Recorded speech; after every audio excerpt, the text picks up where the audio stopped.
Fala aí, pessoal, quero conversar com vocês hoje a respeito dos sistemas eleitorais, a respeito do quociente eleitoral e quociente partidário, cláusula de barreira, cláusula de desempenho, sistema distrital misto, sistema proporcional, sistema majoritário. Então hoje eu queria bater alguns temas com vocês aí, sistemas eleitorais. Eu não sei porque que está dando erro aqui para gravar no YouTube, não estou entendendo, mas é isso aí. De qualquer maneira, aguardando o pessoal entrar aí. Hoje, gente, quero falar novamente, tá, sobre os sistemas eleitorais, né, as cláusulas, né, essa alteração agora dessa PEC nova, a PEC talvez possa vir a ser alterada aí no nosso sistema eleitoral. E necessariamente, né, gente, a gente, para poder criticar alguma coisa, assim como eu botei lá no post, né, para a gente poder criticar alguma coisa, o primeiro passo é entendermos o que estamos conversando, não é verdade? Então hoje vamos falar dos sistemas eleitorais. Eu só queria gravar aqui, só que eu não estou conseguindo, mas não sei por que eu não estou conseguindo. Eu criei a transmissão, não estou entendendo não, mas tudo bem, né? Não vai dizer nada não. Acho que hoje eu não vou conseguir gravar não sei por quê.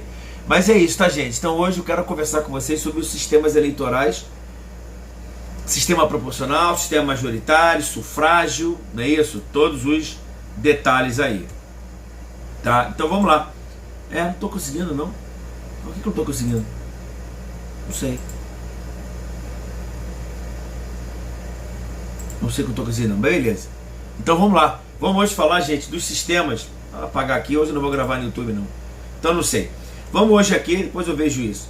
Vamos aqui conversar, gente, sobre os sistemas eleitorais, tá? E primeiro, queria conversar com vocês sobre o sistema majoritário, sobre o sistema proporcional, a questão da por que existe a questão da fidelidade partidária, tá? E na hipótese de um candidato ele trocando de partido, por que ele pode ou não perder o cargo, salvo se houver justa causa.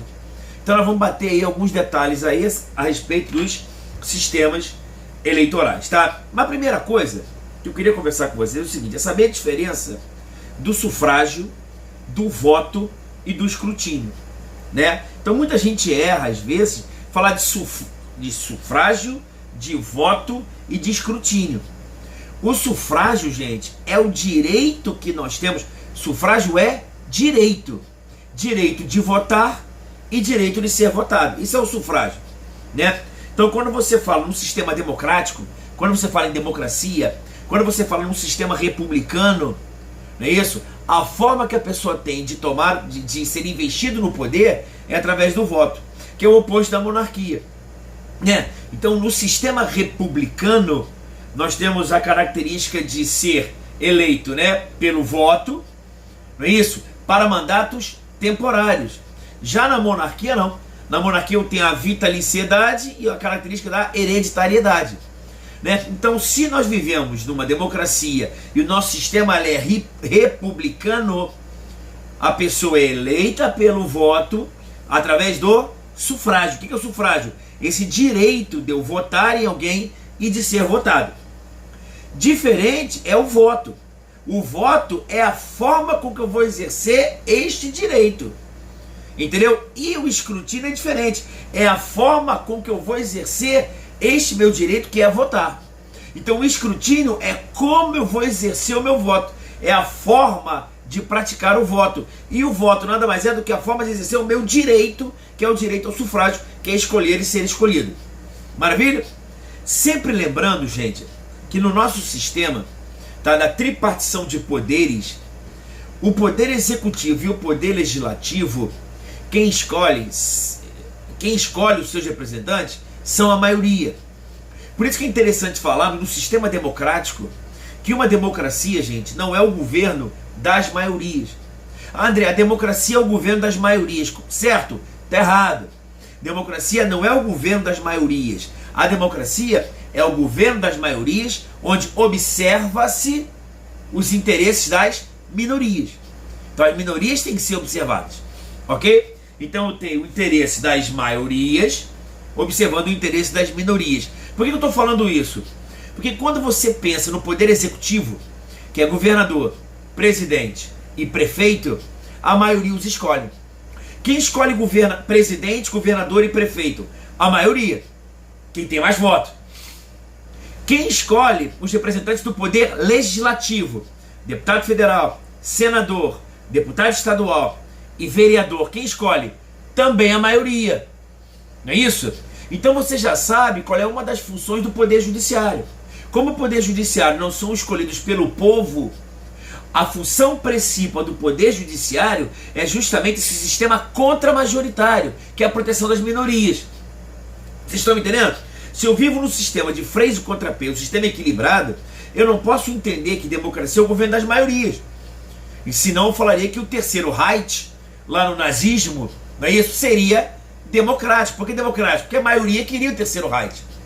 Então o sistema do terceiro Reich não foi democrático porque a maioria fez valer a sua vontade inobservando o interesse das minorias, que nem era tão minoria assim, mas tudo bem. Então você já sabe quais são as duas funções do poder judiciário, que são a proteção das minorias, que é a chamada decisões contramajoritárias, e a aplicabilidade dos direitos e garantias fundamentais do indivíduo e da coletividade. Mas não é essa a nossa live de hoje. A nossa live de hoje é justamente entendermos o que é um sistema majoritário, que é fácil, e o sistema proporcional. E o que é o sistema majoritário? Tem mais voto? Está eleito.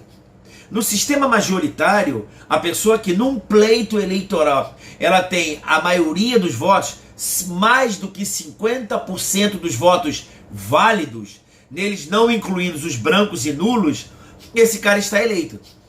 Ok? No sistema majoritário, quem é eleito? Quem tem mais voto, retirando os votos brancos e nulos, eu pego os votos válidos e vejo se ele tem mais do que 50% dos votos.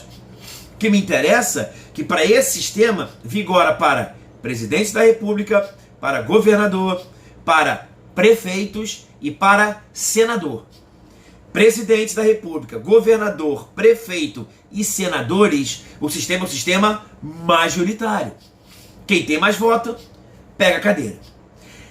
A ideia não é essa, isso é até fácil você entender. Lembre-se que para presidente, para governador, sempre em 2 turnos. Quer dizer, sempre a possibilidade de que tenha 2 turnos.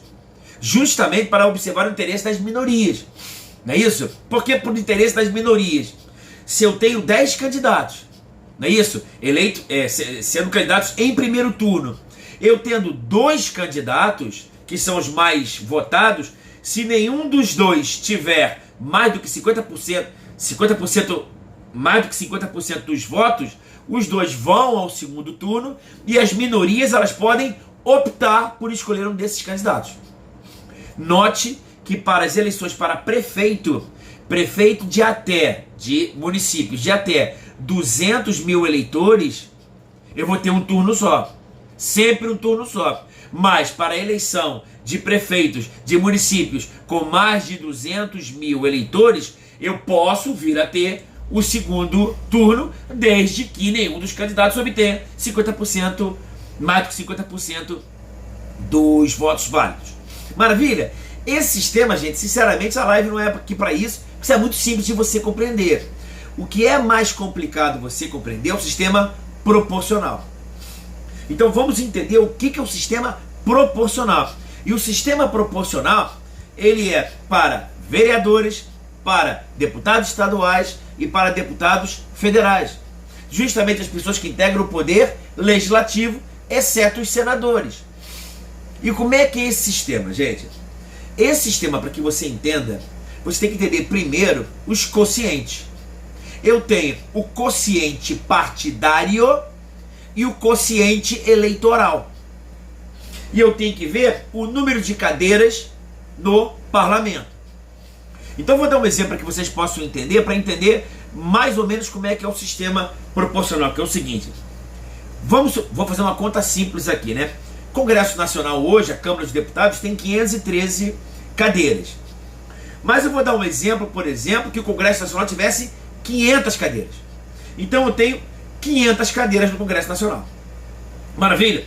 Dessas 500 cadeiras, eu estou dizendo que eu tenho 500 mil eleitores. Estou chutando. Então, se eu tenho 500 cadeiras no Congresso Nacional, vou fazer uma conta melhor. Se eu tiver 100 cadeiras no Congresso Nacional e 100 mil eleitores, eu tenho 100 cadeiras com 100 mil eleitores. Qual é a conclusão que nós chegamos? Que para cada cadeira no Congresso Nacional, basta que eu tenha 1000 votos. Então, se eu tenho 100 cadeiras e 100 mil eleitores, é claro, eu vou ter 1000 votos por cadeira no parlamento. Vocês estão me entendendo? Então, para cada cadeira tem 1000 votos. Quem tiver 1000 votos, ela vai ter aquela cadeira. Maravilha? E aí eu vou para os partidos. Quando eu vou para os partidos, cada eleitor, ele vota no seu candidato e automaticamente ele também vota no seu partido. Então, quando você votou lá, né, nas eleições passadas, que você vota para vereador 17331, quando você está colocando 17331, você está votando no seu candidato, José da Silva. Mas também eu estou contando um voto para aquele partido. Quando eu voto 13.665, 13.665, eu estou votando naquele candidato do PT e também já estou votando naquele partido dos trabalhadores. Então, daqueles 100 mil votos, eu vou ver quantos votos foram para cada partido, independentemente dos seus candidatos, entendeu? Então eu vou analisar apenas a legenda. André, eu tenho 100 cadeiras e eu tenho 100 mil eleitores. Desses 100 mil eleitores, eles podem votar, né? Eles podem votar ou no seu candidato ou só na legenda, que é votar no seu partido. Depois eu pego todos esses votos e fico, caramba, não é isso? Quantos votos teve o PSL? Dos 100 mil votos, o PSL teve 35 mil votos. Significa dizer que o PSL ele vai ter 35 cadeiras naquele Congresso, naquele parlamento. Ah, eu vi que o PT ele teve 18 mil votos. Se o PT teve 18 mil votos e cada cadeira representa 1000 votos, significa dizer que o PT ele vai ter 18 cadeiras dentro do Congresso. Fazendo uma conta simples para você entender. Então eu tenho 100 cadeiras, 100 mil votos, 100 mil eleitores. Cada cadeira, 1000 votos. Quando eu vou votar no sistema proporcional, eu estou votando no meu candidato, não é isso? Ou então só votando na legenda. Quando eu voto só na legenda, eu estou querendo botar alguém do meu partido ao qual eu sou simpatizante lá no parlamento. Ou então, quando eu voto no meu candidato, eu também estou votando no partido do meu candidato. Maravilha? Por que você está falando isso? Eu estou te falando isso, que o nosso sistema hoje é o sistema proporcional de lista aberta. Porque existe o sistema proporcional de lista fechada. O que é o sistema proporcional de lista aberta? Quando eu voto no 17333, eu estou votando no meu partido e esse meu candidato que eu votei, ele vai ter um voto dentro do partido dele. Então, ao final das eleições, cada partido ele vai ver a classificação dos seus candidatos dentro do partido. Vocês estão me entendendo? Então eu tenho 100 cadeiras, 100 mil eleitores, cada cadeira 1000 votos, e o partido ele vai receber o número de votos. Aquele número de votos recebido pelo partido, que pode ser só na legenda ou no candidato, vai definir o número de cadeiras que o partido vai ter naquele parlamento. Já entendi isso? Segundo passo, quando a pessoa votar, a pessoa vai olhar o número de candidatos, uma lista de candidatos do mais votado para o menos votado. Então, se o PSL ele teve 35 mil votos e ele obteve 35 cadeiras no parlamento, o PSL vai olhar quem foram os 35 primeiros candidatos. E esses 35 primeiros candidatos é que vão entrar no parlamento. Eu vou olhar todos os votos que o PT obteve. Quando ele digitou só 13, quando ele digitou 13.555, Quando ele digita 13 ou 13555, ele está dando cadeira do PT no parlamento. Porém, o PT ele vai colocar a lista dele em ordem decrescente de número de votos que cada candidato teve. E se ele teve 20 cadeiras lá dentro, os 20 primeiros vão entrar. Isso é o chamado sistema proporcional de lista aberta. O que é mais interessante é que tentaram botar sistema proporcional de lista fechada. O que é a lista fechada? Cada partido teria a sua lista fechada. O primeiro é o André, o segundo é o José, o terceiro é o Mário, o quarto é o Sunda. Eu iria ver quantos votos o partido teve. E se o partido tivesse 12 cadeiras, entrariam os 12 primeiros, independentemente do número de votos que cada candidato tivesse. Então, na verdade, o sistema proporcional de lista fechada, ela inviabiliza praticamente que você vote no candidato seu que você queira.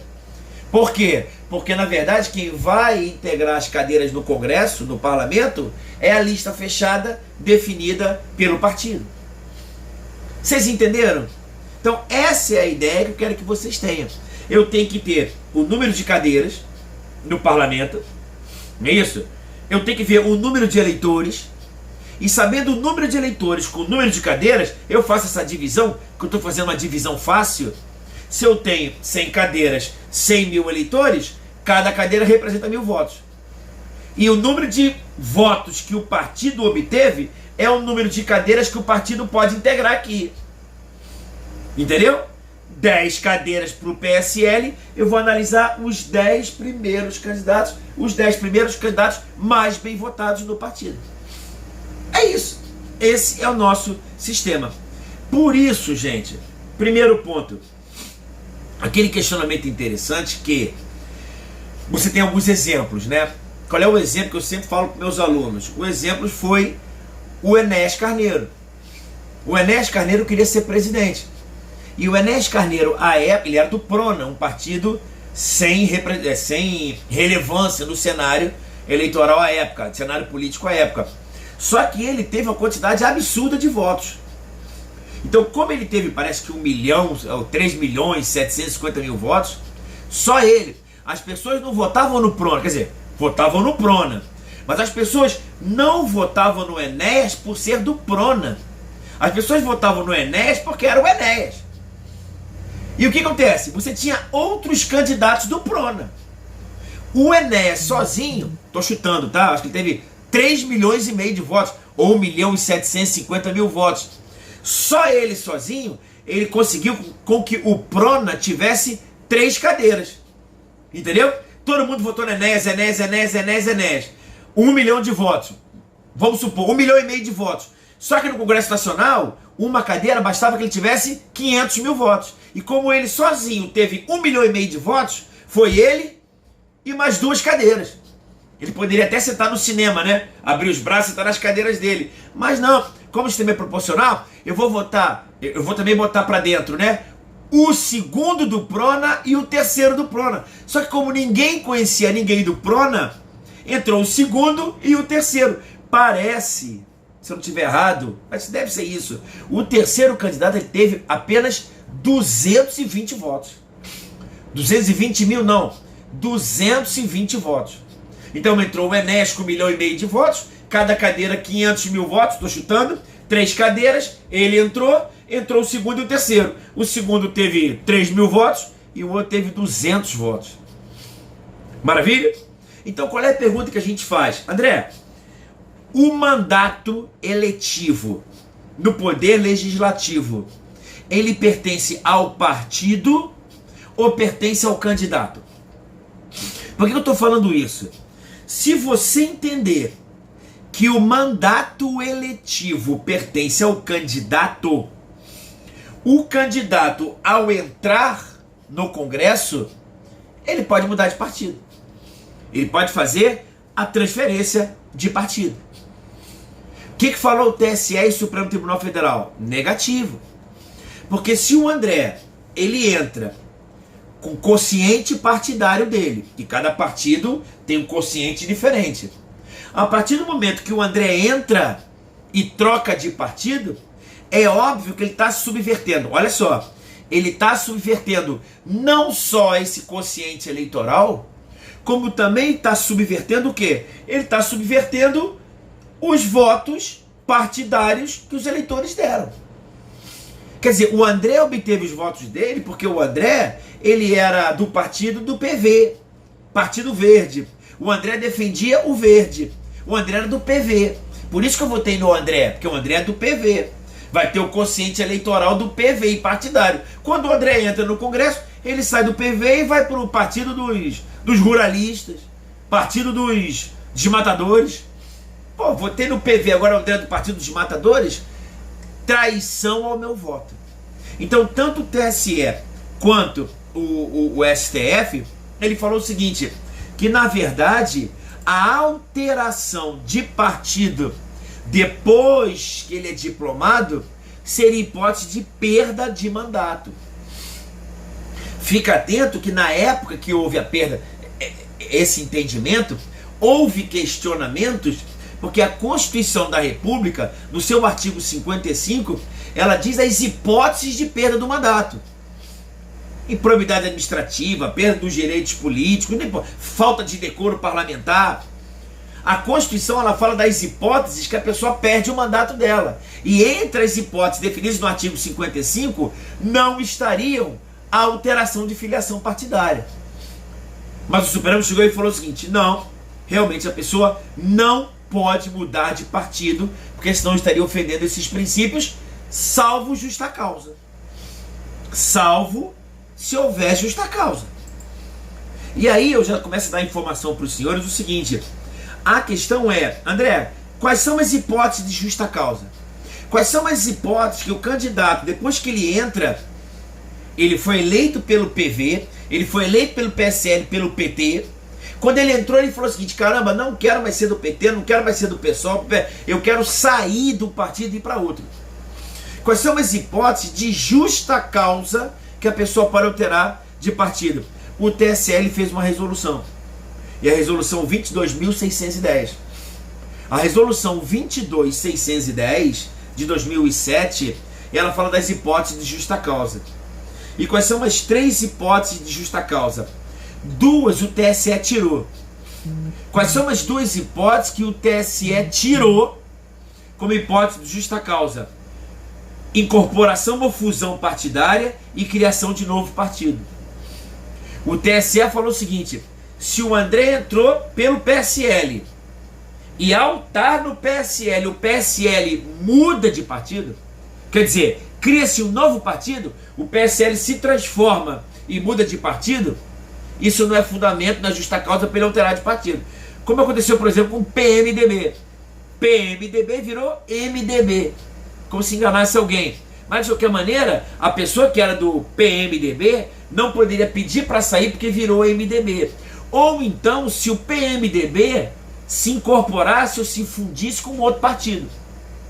O TSE falou que incorporação e fusão de dois partidos não é justa causa para desfiliação partidária, sob pena de perda do mandato. Mas três hipóteses, gente, que o candidato, depois que ele é eleito, ele pode sair do partido. Qual é a primeira hipótese? Mudança substancial ou desvio reiterado do programa partidário. Essas mudanças de 180 graus do partido. Então o cara ele é contra a privatização, só contra as privatizações.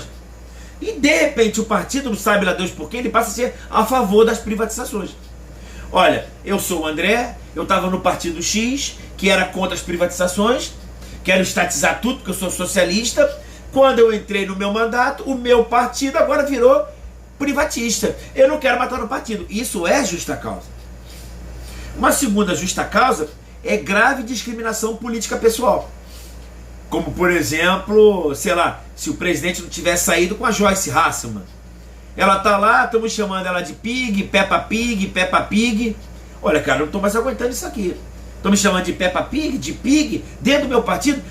Deixa a Pig falar. ela poderia ter sido desfiliada por grave discriminação política e pessoal. E terceiro e por último, é a chamada janela partidária. É que todo mundo vem falando de janela partidária. Eu posso mudar de partido nos últimos 30 dias antes do pleito eleitoral. Perdão, pleito eleitoral não, da filiação partidária. Então, os 30 dias que antecedem o prazo de filiação partidária, que a lei dá. Então, se amanhã o André ele quiser se candidatar, eu preciso me filiar a um partido. E se eu quiser concorrer às eleições de 2022, eu tenho um prazo para me filiar a um partido. 30 dias antes desse prazo, qualquer candidato que já está eleito, ele também pode alterar o partido dele. É a chamada janela partidária. Entendeu? Então, eu, André, se eu quiser amanhã ser deputado federal ou estadual, eu preciso me filiar a um partido. Qual é o prazo que eu tenho? É definido em lei. Ok? Quando tiver o prazo limite, ok? Eu tenho o prazo de filiação, 30 dias antes que antecedem, um deputado federal pode falar o seguinte: eu quero trocar de partido para concorrer às eleições em outro partido. Isso é chamada janela partidária. Maravilha? Por isso, gente, nessa situação que nós temos, o que acontece? Tá? Hoje nós temos um grande problema. Qual é o nosso grande problema? Primeiro, gente, só para você pensar a desgraça que é a coligação. André, o que é a coligação? A coligação, ela passa a embaralhar essa porra toda. Como assim, André? Se eu tenho, olha só, 100 vagas no Congresso e 100 mil eleitores, 1000, não é isso? 1000 votos para cada cadeira. E eu falei que cada partido, se o partido tiver 10 mil votos, ele vai ter direito a 10 cadeiras. Isso se os partidos forem partidos puros. Porque a gente pode pensar na chamada coligação. O que é coligação? É quando o partido do PT, o PT, Partido dos Trabalhadores, se coliga ao PCdoB. Quando o PSL se coliga com... partido que você quiser falar aí. PDT, entendeu? PP. Quer dizer, esse quociente partidário passa a virar blocos de coligação. Então, na verdade, esse partido, aqui me interessa, a coligação, gente, ela vai realizar como se fosse um partido só. Então, sempre que o PSL, se você amanhã o PT, quando ele se filia ao PDT, quando o PT se filia ao PSOL e fazem uma coligação, esses dois partidos para aquela eleição, eles vão representar um partido só. Então todos os votos que vão para o PT também vão para o PSOL. Agora eu vou pegar todos os votos do PT e todos os votos do PSOL e vou botar em um só. E aí é o grande problema. Em que sentido? É um problema no sentido que eu passo a permitir a eleição, a perpetuação de partidos nanicos. Então, quando eu falo de PT e PSOL, você está pensando em partidos que têm uma certa relevância no cenário político. Mas muitas vezes o PT se liga ao PSOL e ao PSTU, ao PCO, Partido da Causa Operária. E o Partido da Causa Operária, ainda que ele não tenha nenhum voto, por esse quociente partidário, eu posso acabar dando uma cadeira para essa pessoa. E o pior, André, como é que vai ser a ordem dos partidos na hora de preencher as cadeiras? É a própria coligação que vai decidir. É essa coligação que vai decidir a ordem deles. Os 7 primeiros do PT, depois vem 2 do PSOL e 1 do PCO. Depois mais 10 do PT. Quer dizer, é uma proporção que os partidos fazem. Então você chega a uma conclusão do seguinte: o nosso sistema político é tão ruim que muitas vezes você está votando no PT, que você quer votar no PT, mas você acaba por votar também e dar uma cadeira a partidos que você sequer sabe que está votando. Por quê? Nem na legenda, porque é permitido as coligações. Vocês entenderam? Então, eu quero que primeiro entenda isso. Agora, você pega, por exemplo, eu acredito que tenha cento e poucos milhões de eleitores, não é isso? Nós temos 215 milhões de brasileiros, cento e poucos milhões de eleitores. Vou chutar aí, 130 milhões de eleitores. Então eu tenho 130 milhões de eleitores com 513 cadeiras. Faz as contas aí. 130 milhões de eleitores divididos por 513 cadeiras do Congresso Nacional, na Câmara dos Deputados. Quando eu falo Congresso, tá, gente? Estou falando Câmara dos Deputados, porque lá o sistema é proporcional. Porque você já viu que no Senado Federal não é sistema proporcional, é sistema majoritário. E olha que interessante, uma vez o aluno perguntou: André, como é que eu vou dividir isso? Tá? Como é que eu vou dividir entre os estados membros agora o número de cadeiras que cada estado vai ter? E aí, gente, entenda uma coisa, tá?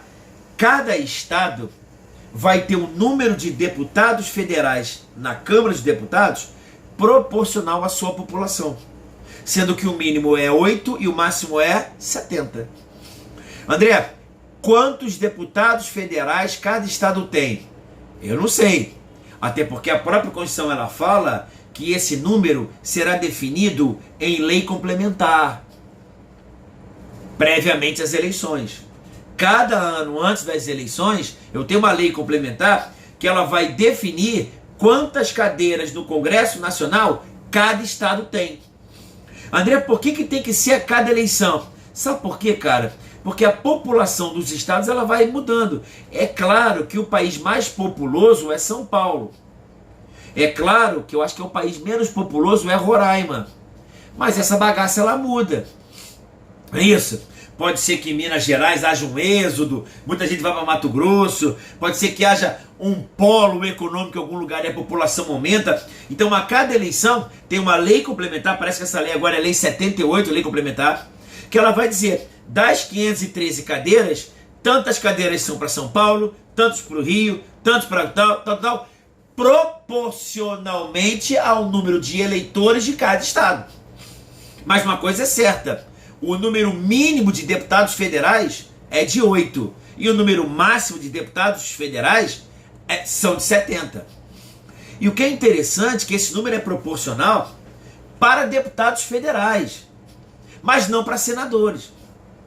Por que isso, gente? Em razão do pacto federativo. Eu quero que você entenda que deputados federais representam o povo daquele estado. André Queiroz, quem é você? Eu sou deputado federal por São Paulo. Eu sou deputado federal pelo Rio de Janeiro. O que significa dizer? Que eu, André Queiroz, eu represento o povo carioca nas decisões federais. Eu estou lá no parlamento para quê? O Rio de Janeiro tem que ter isso. Que as pessoas chamam de minha base eleitoral. Não é isso? O André é conhecido no Rio, é minha base eleitoral. Lembrando, gente, que o domicílio eleitoral foi alterado. Então, se o André Queiroz quiser ser deputado federal pelo Rio de Janeiro, nas eleições de 2022, eu tinha que morar no Rio de Janeiro, melhor, eu tinha que ter domicílio eleitoral no Rio de Janeiro um ano antes das eleições.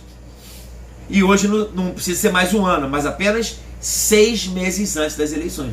Então, se o André Queiroz amanhã quiser ser candidato no Piauí, é muito fácil. Ele 6 meses antes, ele muda o seu domicílio eleitoral para o Piauí, fica lá, começa a gritar, e ele pode se filiar ao partido lá no Piauí e vai concorrer às vagas para deputado federal pelo Piauí. Já o Senado, ele representa os interesses do Estado frente à União. Por isso, gente, como eu tenho o pacto federativo, para a federação, para a República Federativa do Brasil, qual é o estado que vale mais? Roraima ou São Paulo? Pelo pacto federativo, esses estados ele tem o mesmo nível de importância. Se Piauí, para o pacto federativo, não estou falando de questões econômicas, não estou falando de questões sociais, não estou falando de nada disso.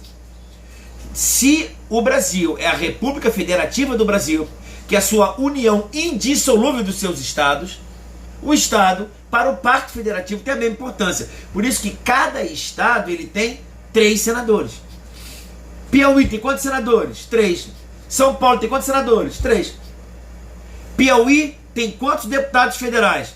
Olha, ele vai ter um número proporcional à sua população. Mas é no mínimo 8, no máximo de 70.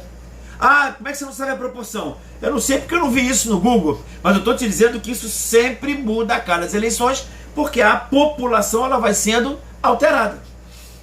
Maravilha? Na proporção dos estados, inclusive com estatísticas do IBGE. Maravilha? Tranquilo? É assim, gente, que nós chegamos a essa regra aqui que eu botei até no Instagram, aqui no Instagram. De 513 deputados eleitos na Câmara, apenas 27 dependeram dos próprios votos para se eleger. Esse número representa 5,26% do total. Então, quando você fala o seguinte, cara, o Congresso é uma bosta, os deputados federais, bosta. Eu não quero citar nome de ninguém, evidentemente. Aí você fala na tua empáfia, né? Veja bem, os deputados federais são horríveis, não é isso? São estrumes. Por quê? Porque a sociedade ela está corrompida, corroída, também é estrume. Eu falo, não, cara. A sociedade, a classe política é ainda pior, sabe por quê? Porque apenas 5,6% daqueles deputados, eles dependeram diretamente do voto recebido para eles. Por quê? Porque o resto, os outros 94,74% dos votados, eles entraram pelo sistema proporcional, através do quociente eleitoral e quociente partidário. Entendeu? O partido recebeu, eu recebi 40 votos, mas fiquei em quarto no meu partido. Meu partido conseguiu 10 cadeiras, eu entrei. Mas quem votou em você? 5 mil pessoas, mas muita gente votou no meu partido. Maravilha? Então tenho essa ideia aqui, tá? Mas o que é interessante, gente, qual é a ordem aqui, tá? A questão é o seguinte, olha o que diz o artigo 17 da Constituição. Por que eu estou falando isso? Eu estou te falando que essas coligações, elas têm algumas vantagens e algumas desvantagens. E o que vem dizendo o STF sobre isso? Eu vou ler para vocês o artigo 17, que ele fala o seguinte, ó.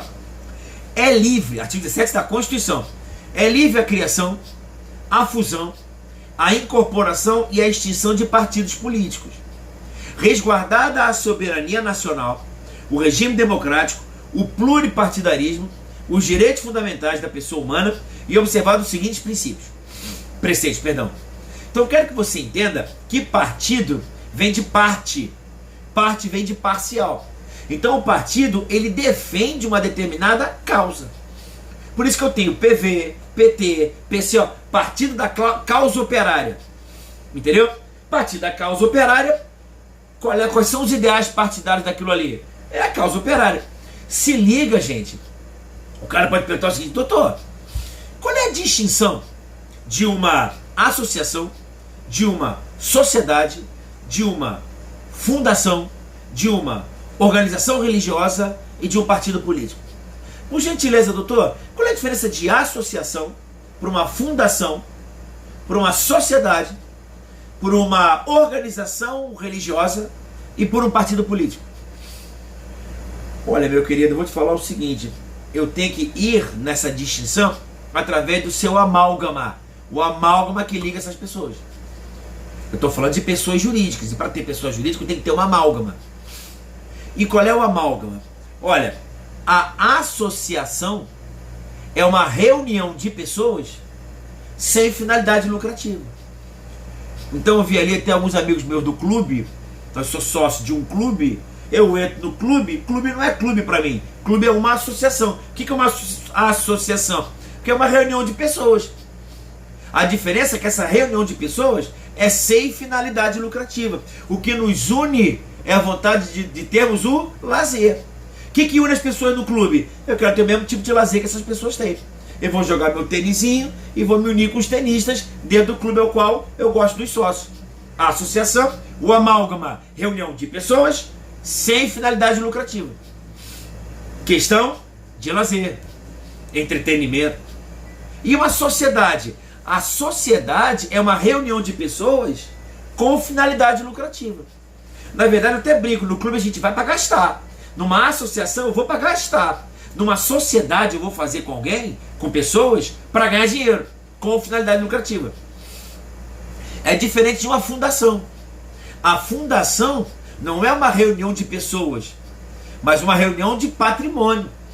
Eu, André Queiroz, amanhã, estou com muito dinheiro, posso fazer a Fundação Xuxa Meneghel, Fundação Roberto Marinho, Fundação Viva Cazuza. Eu vou reunir um conjunto de uma universalidade de patrimônios e vou dar a ele uma finalidade. Mas é união de patrimônio. Já uma organização religiosa também é uma reunião de pessoas sem finalidade lucrativa, mas a nossa ideia é o quê? A nossa ideia é o ideário religioso. E o partido político também é uma reunião de pessoas, só não com ideário religioso, mas o ideário o quê? Partidário, o ideário político, o ideal de vida. Então, André, você prefere se unir ao PT, ao PSOL, ou então se reunir com o PFL, com o MDB, com o PP? Você pensa, vê o estatuto dele, quais são os seus ideais políticos, quais são as suas linhas para um Brasil mais justo, solidário, livre, e se filia. Ou não. Não precisa se filiar, mas você na hora de votar, você aperta naquilo ali. Maravilha? Por que eu estou falando isso? Olha o que falou o STF. Continua o artigo 17. Quais são os preceitos do partido político? Primeiro, caráter nacional. O partido político, esse é o ponto agora, tem que ter caráter nacional. Guarda isso aí, que eu vou falar os outros. Olha, partido político, proibição de recebimento de recursos financeiros de entidade ou governos estrangeiros, ou de subordinação a estes. Então eu não posso criar um partido onde esse partido passa a receber recursos da Alemanha, passa a receber recursos de qualquer entidade estrangeira vinculada a um governo estrangeiro. Maravilha? Por isso estão falando, o partido tal é o partido chinês, China Inbox, esse partido aqui está defendendo os interesses lá dos chineses que querem dominar o Brasil. Cara, isso pode ser uma retórica, não é isso? Pode ser uma retórica, mas seria verdade. 3. Prestação de contas à Justiça Eleitoral. Prestação de contas à Justiça Eleitoral e funcionamento parlamentar de acordo com a lei. O que me interessa? Quando eu falei para você que partido político tem caráter nacional, o que falou o Supremo Tribunal Federal e o TSE? Se partido político tem caráter nacional, qual foi a primeira ideia que o Supremo falou? Pode coligações? Pode, mas tem que ter a chamada verticalização das coligações partidárias. O que é a verticalização das coligações partidárias? Olha, se o PT quiser se unir ao PV, se o Partido dos Trabalhadores quiser agora se coligar com o Partido Verde, ele pode. Eu vou interpretá-lo para essas eleições como um partido só. O quociente partidário vai ser um só. E eles vão decidir como é que eles vão dividir entre eles os votos. Porém, tem um detalhe. Se houver essa coligação em âmbito federal, em âmbito estadual, vai ter que ser observado isso. As coligações em âmbito federal têm que ser observadas em âmbito estadual. Então eu não posso ter para candidato a presidente o Lula, por exemplo, do PT, que amanhã ele fala com, talvez eu erre o nome, o Sirquis, que é do PV, e eles fazerem uma coligação, ficarem de braços dados para a campanha de presidente, porque não tem problema nenhum. Mas no estado do Rio de Janeiro, o PT se unir com o PQP. Se ele se uniu na campanha eleitoral para presidente federal, PT, PV, em todos os estados do Brasil tem que ser PT, PV. Ah, professor, e por que não pode ser também? Você está omitindo os municípios? Porque as eleições municipais não são juntas com as federais. Entendeu? Eu vou votar agora em 2022 para o presidente e governador federal e estadual, e votei no ano passado para o municipal. Então são em eleições diferentes. Maravilha? O Supremo falou o seguinte, olha, tem que haver a verticalização da coligação em razão do caráter nacional dos partidos. E ela falou uma coisa legal, né? Teoria dos conjuntos. Não é isso? Se o partido se coligou na União, em todos os estados ele tem que respeitar. Para evitar, sabe o que a ministra Ellen Grace ela falou? Para evitar uma esquizofrenia partidária. Eu não posso, né, em âmbito federal ter PT, PV, em âmbito dos estados. No Rio de Janeiro é PT, PSOL, no Acre é PT, MDB, no Piauí é PT com PQP. Tem que haver uma verticalização. Maravilha? O Supremo e o TSE também flexibilizaram essa verticalização das coligações se o partido não tiver candidato a presidente. Então os partidos, quando você fala de PT, fica claro para você porque o PT tem candidato a presidente. Mas aqueles partidos menores falaram o seguinte: se eu tenho, eu quero me coligar ao PT porque eu gosto do Lula, porém eu não tenho candidato a presidente porque eu sou um partido menor. Eu quero me coligar ao PT, mas não tenho candidato próprio a presidente. O Supremo começou e o TSE começou a flexibilizar essa verticalização? Começou a flexibilizar. Maravilha? Então existe essa flexibilização para partidos que não têm candidato à presidência da República. Então a nossa preocupação é da verticalização, são justamente os partidos maiores, são aqueles partidos que vão ter candidatos próprios à presidência. Maravilha? Beleza? E aí o que me interessa, veio a emenda constitucional 97. É isso que eu queria falar com vocês. A emenda constitucional 97 de 2017, ela alterou o artigo 17, parágrafo 1º da Constituição. E eu vou ler para vocês tudo, mas o que me interessa, me acompanha.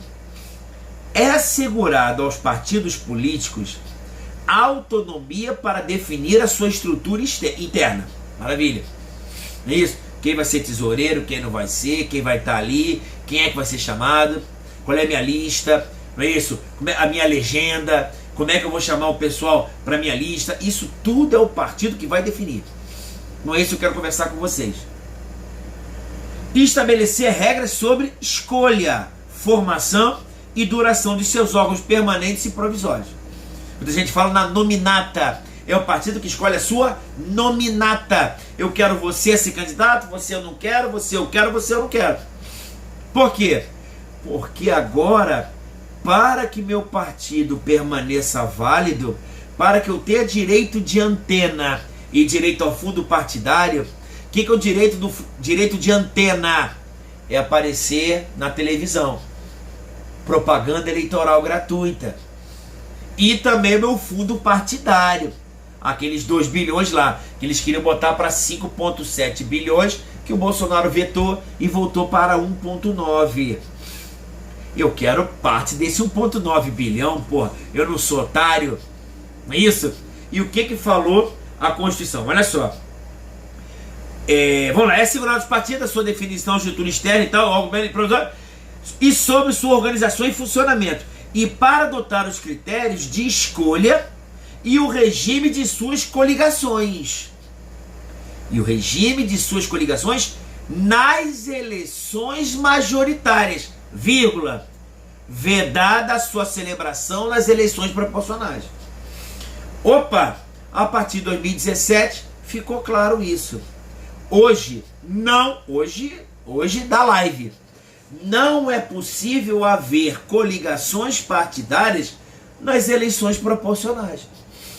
Por isso que eu expliquei para você o que é uma eleição proporcional, um sistema proporcional, a diferença do sistema majoritário, a diferença do quociente partidário e quociente eleitoral, falar que as coligações elas misturam isso, falar que nas coligações é a coligação que vai decidir como é que eu vou dividir os votos e o número de candidatos na ordem. E agora o grande finale, que não é final ainda. Nas eleições majoritárias, leia-se senador, presidente, governador e prefeitos, é possível as coligações partidárias.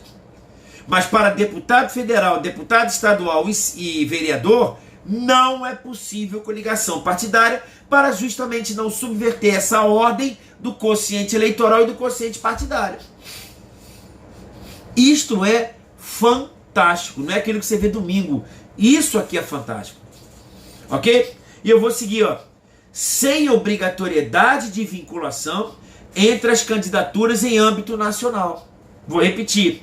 Sem obrigatoriedade de vinculação entre as candidaturas em âmbito nacional. Então ele tirou a vinculação, a verticalização dessas coligações no sistema majoritário. Então no sistema majoritário eu posso ter para governador do Piauí, o PT lá no Piauí pode fazer uma coligação com o partido tal no Piauí e ele fazer uma coligação diferente lá no Rio Grande do Sul. Eu estou falando PT, mas posso falar PSL, posso falar MDB, entendeu? Posso falar PSDB, posso falar partido que eu quiser. Todos eles têm que ser consciente partidário e o consciente eleitoral é o mesmo, porque o número de eleitores é o mesmo. Sem obrigatoriedade de vinculação entre as candidaturas em âmbito nacional, estadual, distrital ou municipal, devendo seus estatutos estabelecer normas de disciplina e fidelidade partidária. André, quais são as normas de disciplina e de fidelidade partidária? Norma de disciplina, gente, você vê, por exemplo, lá, eu não sei se é isso, tá? Daniel Silveira, por exemplo. André, o Daniel Silveira pode ser cassado? Você lembra que via no jornal? Daniel Silveira vai ser cassado, vai tomar uma suspensão de 3 meses, não é isso? Vai tomar um voto de censura, uma moção de desabono, uma coisa dessa assim. O que vai ser? Cara, não sei. Cada partido tem o seu estatuto que estabelece as suas normas de disciplina, que estabelece a possibilidade de fidelidade partidária. E as coligações? Coligações só em âmbito nas eleições majoritárias, e eu não tenho mais a verticalização, União e Estados, e nem nos municípios. Maravilha? Tranquilo? Essa foi uma alteração muito interessante, tá? Na nossa Constituição. E aí o que acontece? E aí, gente, vem lá atrás o Eduardo Cunha. André, o Eduardo Cunha, não estou falando nenhum juízo de desvalor dele. O Eduardo Cunha na lista Odebrecht, ele era o caranguejo. André, por que ele era o caranguejo na lista Odebrecht? Por que falaram que ele era o polvo? Por que isso? Cara, o Eduardo Cunha, ele tinha muito poder, por quê? Por que ele, que foi o mentor do impeachment ou não da Dilma, não importa. O que me importa é que o Eduardo Cunha, à época, ele tinha uma habilidade de fazer o quê? A aglutinação dos partidos nanicos. O que é um partido nanico? Os partidos nanicos são aqueles partidos que, se eu observar algumas regras aqui que eu vou falar para vocês agora, eles não têm o desempenho nacional para que ele tenha representatividade no Congresso Nacional. Eu quero que você entenda agora que, para que eu gosto de falar assim de forma muito simples que a pessoa entende. Para eu fazer uma sociedade com você, cara, tem que ter lucro. Eu não vou fazer uma sociedade com você para que a gente tenha prejuízo. Vamos lá, eu e você aí, ó, meu amigo lá, o Dalmi Cristiano Sobral. Não é isso, meu amigo Carla Cândido. Vamos fazer uma coligação aqui, vamos fazer uma sociedade para quê? Para a gente ter prejuízo. É claro que a finalidade principal é o lucro. Uma associação, um clube, por exemplo, para que eu me mantenha associado ao clube e o clube exista, eu tenho que ter um número de associados que ficam felizes a irem lá. Porque se for um clube muito ruim, a piscina está com vazamento, não tem quadra de tênis, não tem quadra de futebol e não tem bar, o que eu vou fazer lá? Esse clube ele vai fechar. Ele não está atingindo a sua finalidade. E o que me interessa é que os partidos políticos, como ele tem ideais políticos, ele tem que atingir uma parcela significativa da sociedade. André, estou a fim de fundar o partido dos copos abóboras. Pô, André, eu fiquei sabendo aí que tem um fundo partidário aí de 1,9 bilhão de reais. Pô, vamos fazer o partido das pessoas que tem copo térmico de abóbora. Se alguém souber aí, botar um link, botar um adesivo, quero botar um adesivo aqui, André Queiroz Lavoura Advogados. Tô vendo aí como é que vai, é só comprar isso aí, né? Eu vou formar um partido e vou pegar parte desse fundo partidário aí, esse 1,9 bilhão aí, eu quero morder isso aí. É claro que eu tenho que atingir uma parcela significativa da sociedade, onde elas politicamente, elas se identificam com as pessoas que têm o copo abóbora. Caramba, eu acho que realmente quem tem copo abóbora são as pessoas que melhor podem dirigir esse país. Gostei dessas ideias, vou me filiar a esse partido. Partido dos candidatos do copo abóbora. É claro que a gente vai ter talvez meio candidato, eleitor, talvez nem eu vá votar nos candidatos do copo abóbora. Mas aí por isso que a própria Constituição estabeleceu o seguinte: para ter acesso ao fundo partidário e o direito de antena, que é o acesso gratuito à rádio e televisão, eu tenho que ter uma das duas cláusulas de desempenho nos partidos políticos, que está lá no artigo 17, parágrafo 3º. Olha o que fala o artigo 17, parágrafo 3º da Constituição. Somente terão direito a recursos do fundo partidário e acesso gratuito ao rádio e à televisão, quer dizer, que é o que interessa, a grana e o cara poder falar, aparecer na televisão lá na tua casa, na forma da lei. Então a lei vai pormenorizar isso aí, os partidos políticos que alternativamente, ou uma coisa ou outra. Maravilha? O que o partido tem que ter, gente? Olha só, decora isso. Obtiverem na eleição da Câmara dos Deputados, no mínimo 3% dos votos válidos. Então, naquela situação que eu tenha 100 cadeiras e 100 mil eleitores, para que o partido tenha acesso ao fundo partidário e direito à televisão, direito de antena, ele tem que ter 3% desses 100 mil votos. Então ele tem que ter 3 mil votos. Nas eleições, ainda que ele não tenha nenhuma cadeira, ele tem que ter pelo menos 3 mil votos. Entendeu? Ah, André, mas pode ser que um partido, como o Brasil ele é continental, pode ser que eu tenha, por exemplo, partido da classe bovina. No Rio de Janeiro não vai ter nada, mas no Mato Grosso vai ter pra cacete. Todo mundo lá cria um boizinho. Então o partido dos bois, não é isso? Sem querer sacanear o gado, né? Não tô sacaneando ninguém não. Partido das cascavéis, né? da jararaca, não é isso? Não importa. O que importa é o seguinte: se tiver uma representatividade muito grande num estado só, olha o que diz a lei. A Constituição: 3% dos votos válidos, distribuídos em pelo menos 1/3 das unidades da federação, vírgula, com o mínimo de 2% dos votos válidos em cada uma delas. Então, se eu tenho 26 estados e um Distrito Federal, um partido político, para que ele tenha direito ao fundo partidário e a direito de antena, ele tem que ter 3% dos votos válidos, distribuídos em pelo menos 1/3 das unidades da federação. É isso? Vamos botar aí 27, 1/3 tem que ter 9, distribuídos em 9 estados. E eu tenho que olhar nos 9 estados que ele tenha pelo menos 2% dos votos válidos daquele estado. Quantos votos nacionais ele teve? 3%. Quantos estados ele tem que ter? Pelo menos 9. Pelo menos 9. E cada um deles tem que ter pelo menos o quê? 2% dos votos válidos naquele estado. É a chamada cláusula de desempenho. Ou então, aí não tem nada a ver com voto, tiverem elegido pelo menos 15 deputados federais, distribuídos em pelo menos 1/3 das unidades da federação.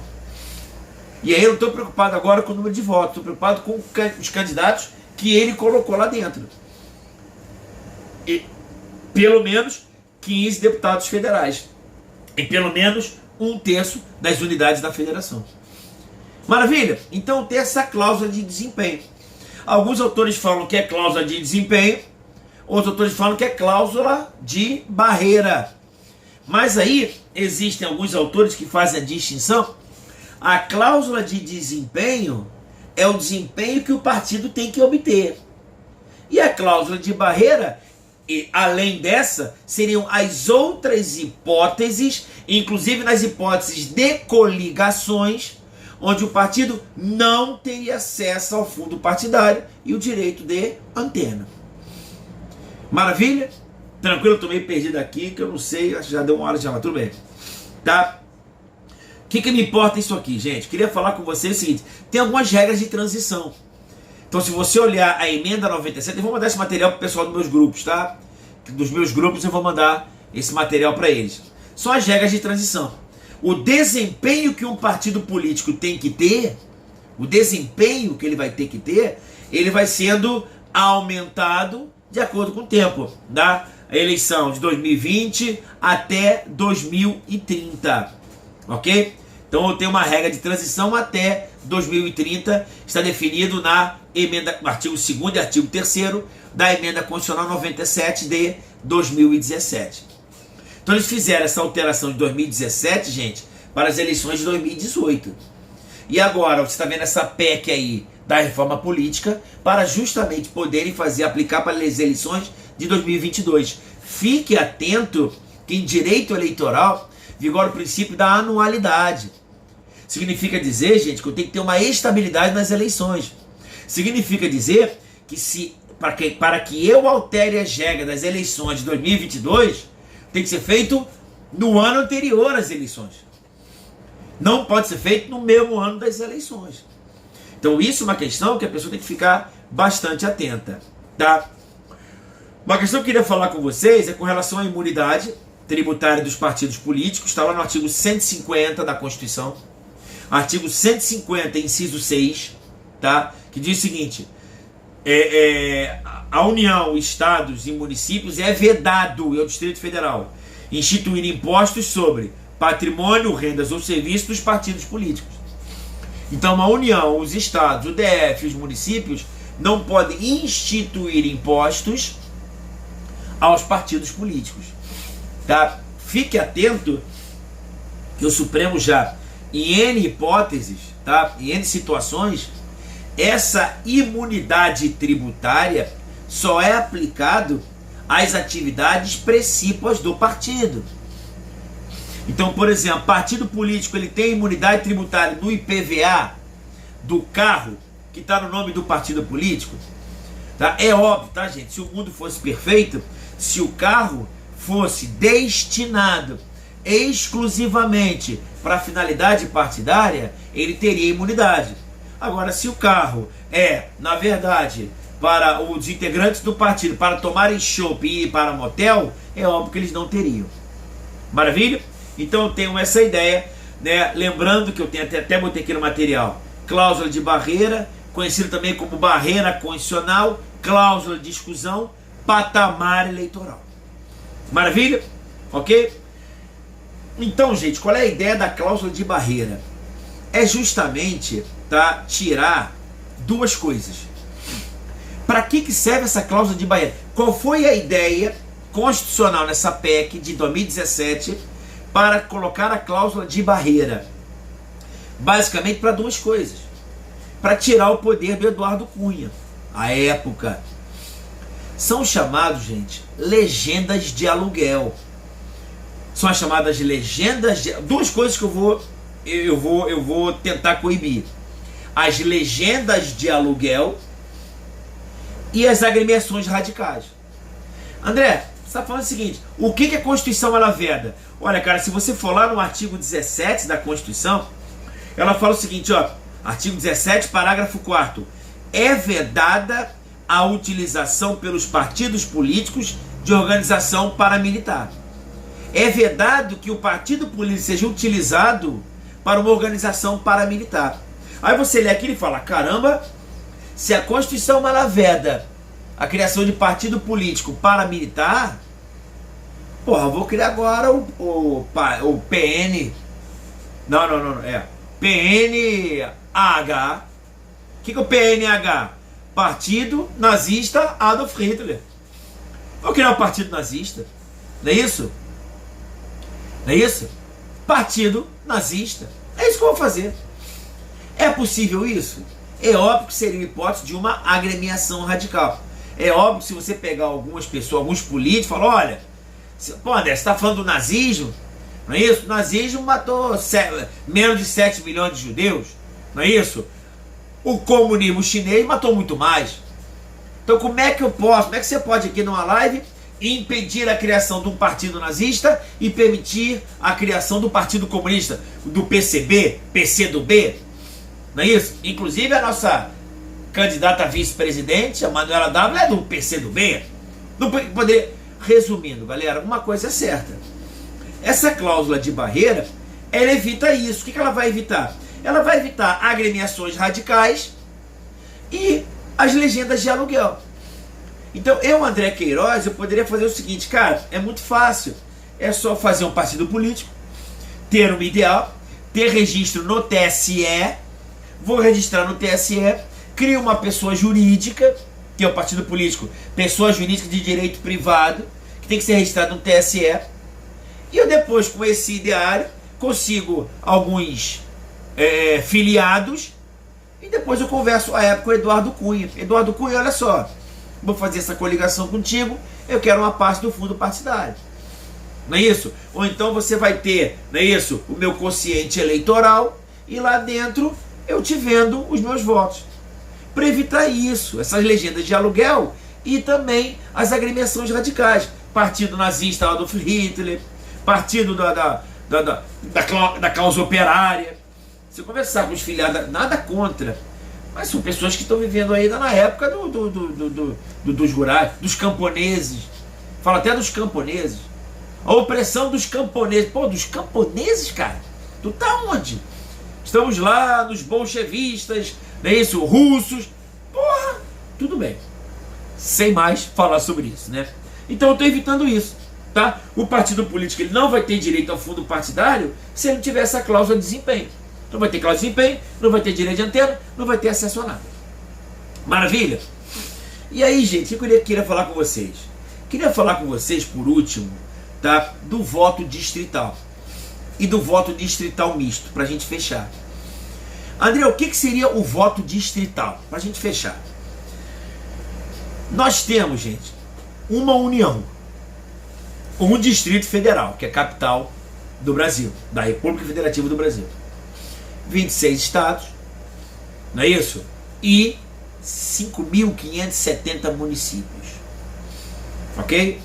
Isso, gente, é uma divisão geopolítica. É assim que você divide geopoliticamente os estados, o nosso país. É chamada federação em 3 níveis: União, Estados e municípios. A ideia é você criar distritos.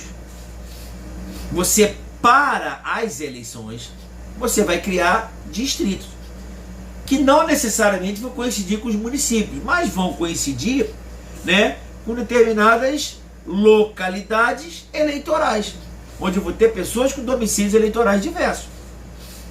Entendeu? Então vou criar os distritos. Por quê? Porque nesse distrito eu vou ter candidatos nesse distrito.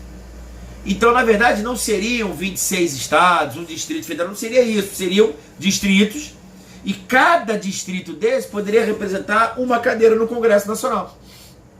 Entendeu? Se eu tenho 513 cadeiras, eu posso criar 513 distritos, ou então menos, ou então mais. Entendeu? Mas aí cada distrito teria o número adequado de cadeiras no Congresso Nacional. E aí, gente, na verdade, e tem também, só para você entender, o sistema distrital misto. O que é o sistema distrital misto? No distrito, eu ia escolher um representante, e o estado que fosse dentro do distrito escolheria os seus candidatos, no sistema proporcional. O sistema distrital misto é aquele que mistura o sistema proporcional que eu falei até agora com os distritos que vão escolher o seu representante. Entendeu? Quais são as vantagens, para a gente terminar, quais são as vantagens e quais são as desvantagens do sistema distrital? André, eu gostaria do sistema distrital. Tá bom. Quais são as vantagens? Primeira vantagem, gente, seria o fortalecimento do elo do eleitor com o eleito. Se eu tenho voto distrital, eu tenho aquela comunidade eleitoral, que eu vou ter 5, 6 candidatos, aquela comunidade vai escolher um candidato daqueles 5, 6, 7, 8, 10, 12, 20. Mas ela vai escolher aquele cara. Então significa dizer que vai ter uma proximidade entre o eleitor e o eleito. E é o cara que vai estar lá. é dele que eu vou cobrar. Entendeu? É meio que dar um caráter municipal às eleições estaduais. Né? Se você aproxima o cara a você. Segunda grande vantagem que me parece, tá? Se eu, a partir do momento que eu não gostar do meu candidato, nas eleições seguintes, eu voto no opositor ideário a esse candidato. Então, se eu tenho um voto distrital aqui, onde essa comunidade aqui vota no candidato A, e esse candidato A, um deputado federal que é péssimo, nas eleições seguintes, eu vou, como há uma proximidade, eu vou fazer questão de votar no candidato que pensa ao contrário dele. Ou não, mas entendeu? Vai ser o opositor dele. Terceiro, eu vou, na verdade, desfavorecer agora aqueles candidatos com ideais radicais. Entendeu? Cara lá, o ultracomunista, o ultraliberal, o cara anarquista, o anarcopacifista, não é isso? E também vou tirar um grupo de interesses. Entendeu? Um grupo de interesses da sociedade. Eu passo a dar mais legitimidade à escolha daquele candidato. Por quê? Porque eu tiro aquelas pessoas radicais, com ideias radicais que não têm apoio naquela sociedade, ok? E também determinados grupos de interesses. Por quê? Porque lá no Congresso Nacional, o grupo de interesses hoje são as pessoas que mandam nos partidos. Entendeu? Seria essa a ideia. E principalmente, gente, você dá uma maior memória eleitoral. Se o meu candidato é distrital, eu lembro dele, sabe por quê? É aquele cara que até mora perto de mim, cara. E até um cara que eu conheço bem, porque ele fez o esporte aqui na minha comunidade, no meu distrito. É isso, ele é um cara que já fez algumas campanhas sociais aqui. E principalmente, gente, reduz os custos das campanhas. O cara vai gastar menos para a campanha dele. Porque se o André Queiroz quiser ser deputado federal pelo Rio de Janeiro, eu tenho que ficar aqui no Rio de Janeiro capital, tem que ir a Barra Mansa, tem que ir a Niterói, tem que ir a São Gonçalo, tem que ir a Nova Iguaçu, tem que ir a Campo dos Goitacazes, para ter o voto dele, para eu poder ir para o Congresso Nacional. E para ir para Campos, voltar para Nova Iguaçu, isso vai aumentar o valor das campanhas. Maravilha? Mas aí vem o outro lado. Porra, André, desculpe, não gostei não. Não gostei de nada que você falou. Para mim só tem desvantagem. Quais seriam as desvantagens de uma eleição distrital? Primeiro, poderia gerar uma desproporcionalidade. A partir de acordo com que a forma com que os distritos forem distribuídos, eu posso gerar um êxodo entre pessoas e eu ter uma desproporção. O segundo contra-argumento, que é justamente o seguinte: André, você é muito engraçado, você fala que vai afastar, não é isso? Aquelas correntes radicais. É você que está dizendo que são correntes radicais, porque eu posso dizer que está afastando as correntes minoritárias.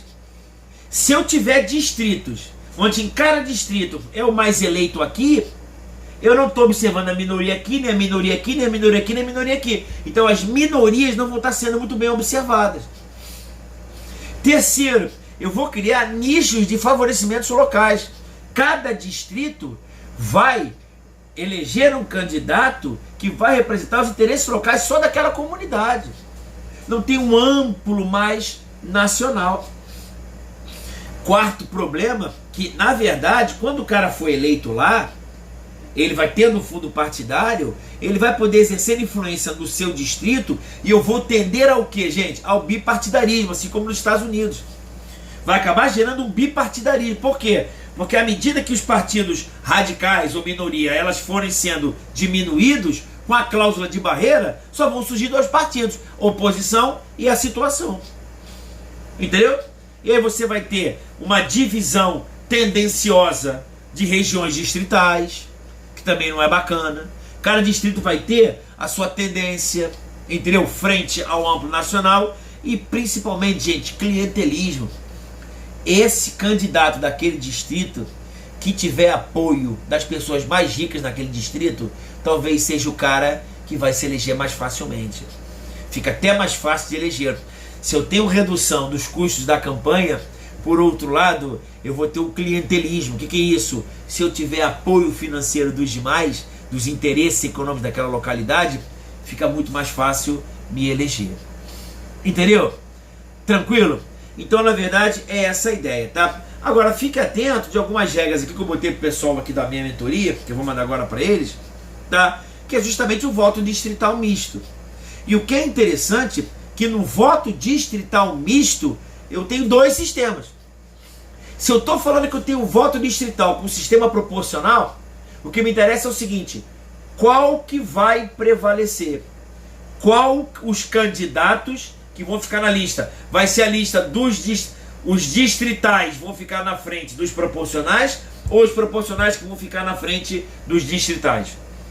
Então, se os eleitos pelo sistema distrital tiver na frente, eu tenho chamado sistema majoritário misto. Sistema majoritário misto ou sistema paralelo de voto. Agora, se eu inverter, se eu botar como preponderante as pessoas eleitas pelo sistema proporcional, que é o do partido, e o distrital abaixo, eu vou ter um outro nome, que é o sistema de representação proporcional mista. Sistema majoritário misto ou sistema de representação proporcional mista. Então, quero que vocês entendam, gente, que aqui não vai nem crítica, nem elogio, nem nada. Mas aqui o que é importante é entendermos que eu quero que vocês reconheçam que existem dois sistemas, o majoritário e o proporcional. E mesmo o sistema proporcional, as coligações, resumindo, se você não tiver coligações partidárias, então tem coisas que você não pode aceitar. São chamadas coligações partidárias não verticalizadas no sistema proporcional, que aí eu posso votar no PV, mas o meu voto pode acabar indo para o PQP, entendeu? E outra, lista fechada. É o partido que vai escolher a ordem dos seus candidatos. Então, se eu votar no PQP, se ele tiver 10 mil votos e tiver 10 cadeiras, as 10 cadeiras vão ser preenchidas pelos 10 primeiros candidatos, não os 10 mais votados, mas os 10 escolhidos pelo partido. E é óbvio que você vai dar preferência para os caciques partidários. Maravilha? Tranquilo? Então nós temos essas regras aqui, tá, gente? Do sistema eleitoral, sistema majoritário, proporcional, coligação, cláusula de barreira, tudo isso para que, na boa, tá? Você pode ter a opinião que você quiser, mas agora você tem a opinião compreendendo do que está acontecendo. Maravilha? Tranquilo? Pede desculpa, pessoal da mentoria, eu vou mandar um material para eles. Não consegui gravar no YouTube hoje, vou ter que baixar esse arquivo aqui e depois mandar para o pessoal. Beleza? Cada estado e DF elegerão 3 senadores com mandato para 8 anos. Não é não, eu acho que meu amigo Everson Crespo, acho que você entrou depois na live, não é verdade? Isso aqui na verdade é um ideário de que não existe desequilíbrio federativo entre os entes.